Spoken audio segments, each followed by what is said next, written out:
दोस्तों, अर्जुन को भले ही महाभारत का सर्वश्रेष्ठ धनुर्धर माना गया, लेकिन वह युद्ध में सर्वश्रेष्ठ नहीं थे।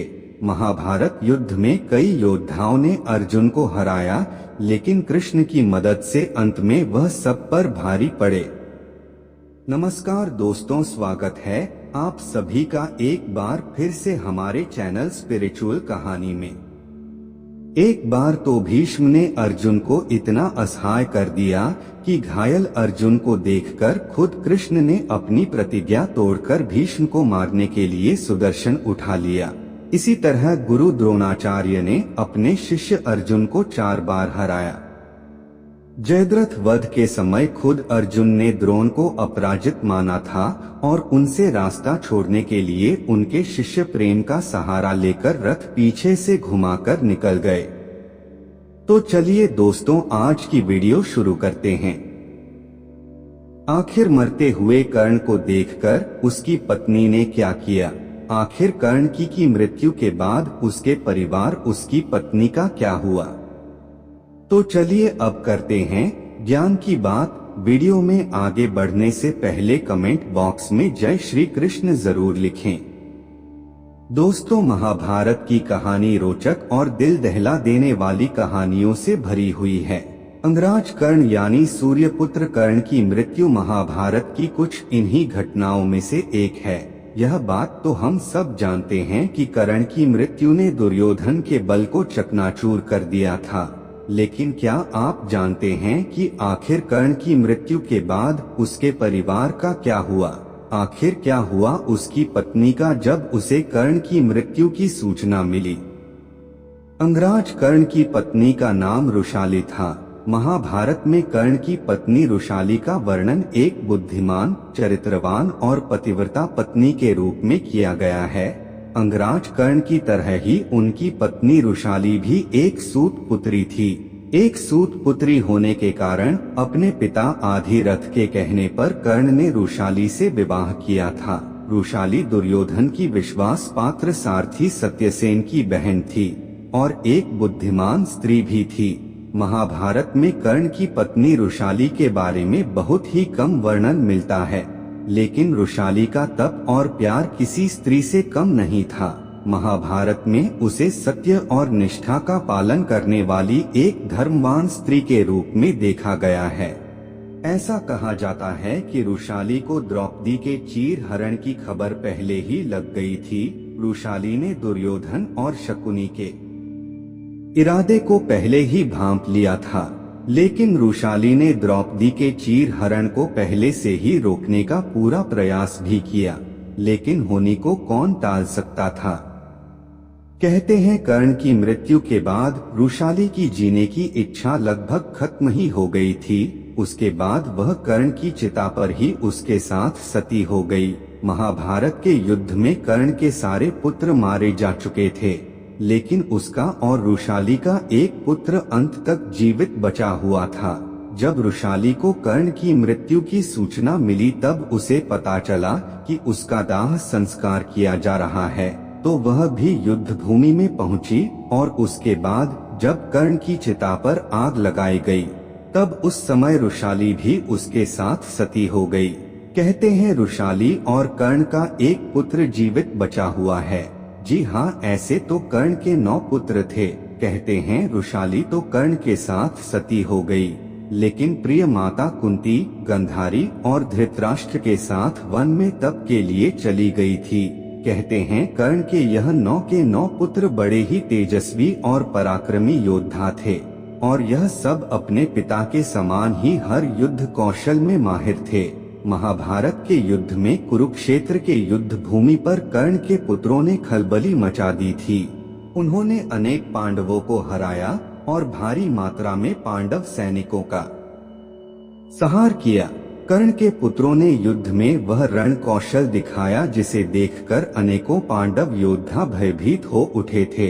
अपने पिता कर्ण के समान यह भी पांडवों की विजय में बहुत बड़े बाधा थे।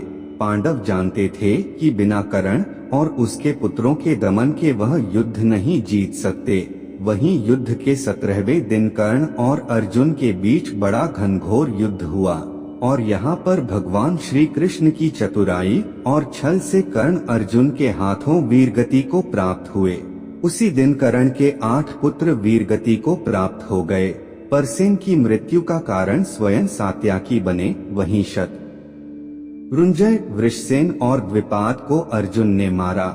वहीं भीम के हाथों वनसेन की मृत्यु हुई तो चित्रसेन, सत्यसेन और सुषसेन को स्वयं नकुल ने मारा। इस प्रकार कर्ण के 9 में से 8 पुत्र महाभारत के युद्ध में मारे गए। कहते हैं वृषकेतु कर्ण और रुशाली का इकलौता जीवित पुत्र था। वृषकेतु के पिता और अन्य सभी भाइयों का अंत हो चुका था तथा उनकी माता भी कर्ण की चिता पर सती हो गई थी। वृषकेतु अकेला हो गया था। उसके सभी अपने चल बसे थे, लेकिन इसके बाद भी उसने कभी भी अपने मन में बदले की भावना नहीं डाली। वृषकेतु का बचपन दरअसल अपनी माता यानी रुशाली के साथ ही बीता था, इसीलिए उसके चरित्र पर उसकी माता का प्रभाव पड़ा। उसने कभी भी पांडवों के विषय में कुछ गलत नहीं सोचा था।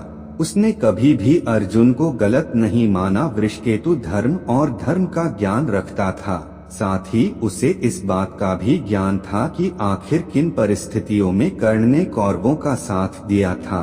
महाभारत युद्ध के बाद पांडव जब विजय हुए और युधिष्ठिर हस्तिनापुर के राजा बने, तब पांडवों को पता चला कि कर्ण का एक पुत्र अभी भी जीवित है। इसीलिए उन्होंने वृषकेतु को अपने पास बुलाया। वृषकेतु को पांडवों ने बड़ा स्नेह दिया। अपने बड़े भाई कर्ण को सच्ची श्रद्धांजलि देते हुए पांडवों ने वृषकेतु को इंद्रप्रस्थ का राजा बनाया और कर्ण पुत्र वृषकेतु ने युधिष्ठिर के छत्र छाया में वर्षों तक शासन किया था। वह एक आदर्श राजा के रूप में स्थापित हुए। वृषकेतु और घटोत्कच के पुत्र में बड़ी गहन मित्रता थी तथा उन्होंने मिलकर अनेकों युद्ध जीते। दोनों ने मिलकर भद्रावती की सेना को भी हराया था, जो कि उस समय में बड़ी खूंखार सेना थी। वृषकेतु के कहने पर अर्जुन ने संरक्षण में कई सारे युद्ध जीते और अनेकों युद्ध में अर्जुन के साथ रहे।